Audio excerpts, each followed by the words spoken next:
आज हमने हमारे संभाग के सभी कलेक्टर्स और चारों ऑयल कंपनी के जो यहाँ के प्रतिनिधि और प्रमुख हैं उनके साथ बैठक की। अभी कल दोपहर के बाद और शाम को विशेषता जो अचानक पैनिक और अफवाहें फैल गई थी कि पेट्रोल की और इसकी किल्लत है, उसको ध्यान में रखते हुए आज कल भी लगातार सभी कलेक्टर जो हमारे संभाग के इन सभी ने सिचुएशन को क्लियर कर दिया था और बता भी दिया था कि ऐसी कोई सिचुएशन नहीं है।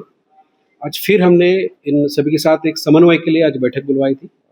दो तीन चीज़ें मैं क्लियर करना चाहता हूं कि जो कंपनी के प्रतिनिधि हैं उन्होंने कहा है कि किसी भी प्रकार की पेट्रोल या डीजल की कोई कमी नहीं है। नंबर 2, आने वाले समय के लिए भी पर्याप्त स्टॉक इनके पास उपलब्ध है। सप्लाई चेन सही समय पर चल रही है, ना जो 2-3 अफवाहें चल रही थी कि यहाँ दिक्कत आएगी या प्राइस के बारे में बात कर रहे हैं, वो सब गलत है। और जो लगातार कुछ पेट्रोल पंप पे चूँकि एक से 2 से 2.5 गुना लोगों की डिमांड बढ़ गई इसी दौरान, इसी को सप्लाई करने के लिए भी लगातार ऑयल कंपनीज सप्लाई चेन भी बढ़ा रही है, प्रायोरिटी के आधार पर सबको दे रहे हैं। और मैं सभी लोगों से अनुरोध भी करना चाहूँगा कि धैर्य रखें, इसमें डरने की इसकी आवश्यकता नहीं, ना कोई पैनिक है ना कोई कमी है इसकी। और जिस प्रकार से वो सोशल मीडिया आपके माध्यम से भी मैं बताना चाहूँगा कि आप जो सामान्य स्थिति है उसके अनुसार ही रहें, किसी प्रकार की पेट्रोल की कोई या डीजल की कोई कमी नहीं है।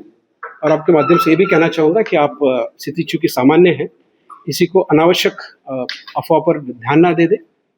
हर जगह पर प्रशासन और ऑयल कंपनी और सभी लोग इन सिचुएशन पे ध्यान लगे हुए। एक या एकाध पेट्रोल पंप में कोई भी ऐसी चीज़ छोटी मोटी चीज़ होती है तो उसी को ध्यान में रखते हुए अनावश्यक उसको जनरलाइज ना किया जाए। सामान्य तौर पे भी कई बार छोटी छोटी चीज़ें पेट्रोल पंप होती रहती है, उसको किसी प्रकार के अन्यथा ना लेते हुए मेरा अनुरोध है कि जैसे कल था,